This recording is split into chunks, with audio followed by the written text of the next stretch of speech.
Small-scale farmers and entrepreneurs face a bright future in Kenya thanks to the growing trend of microfinancing.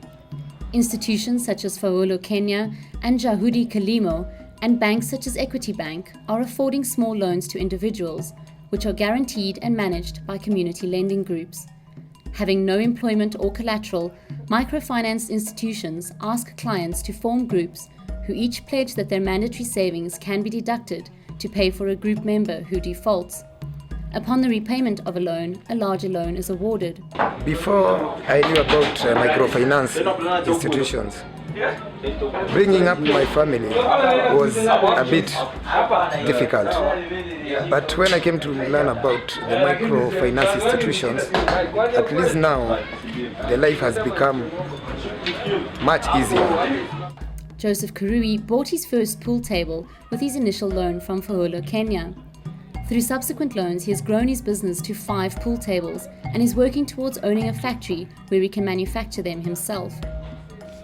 So looking at a customer, a microfinance customer, and who wants to access financial services, they will be able to look out for people with similar needs you'll find in any community, because they tend to be the bottom of the pyramid, the very low income earners, trying to find their way in life, trying to secure their families and trying to secure their future.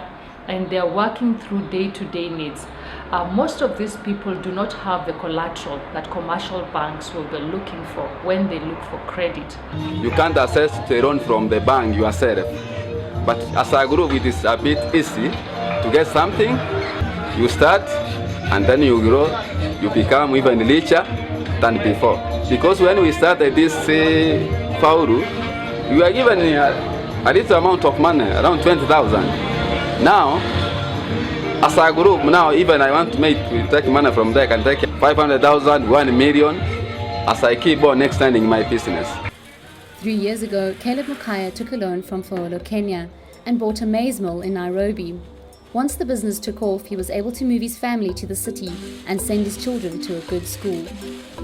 My life has changed because I can have something to assist my family, my brothers, even the church, the neighbors. So my life is changing.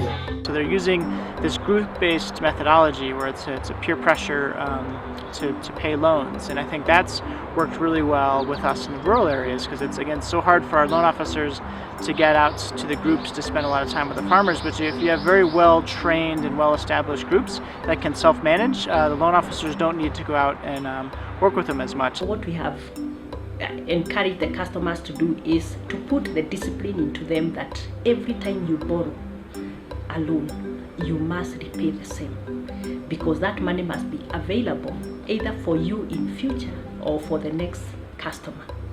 And we have been able to see a culture develop of customers. I mean, you know, people used to say that the poor cannot repay their loans. I think that was a misconception. What we have been able to prove as Equity is that the poor are able to pay their loans. Lydia Wangui Ndungu farms fruit and vegetables in rural Kenya. Since acquiring her first loan, she has bought cows for milking and grows a range of fresh produce for selling. Microfinancing has opened up a new world for women such as Lydia, who are now able to contribute significantly to the household income. Even your husband gets proud, because if he come home and you tell him, I pay the school fees for the daughter, he gets proud and gets happy. I'm very happy because when I have no loan, I have no cow, I have no goats, I have no stone house, I have no even motorbike, but now I can say I'm a rich woman.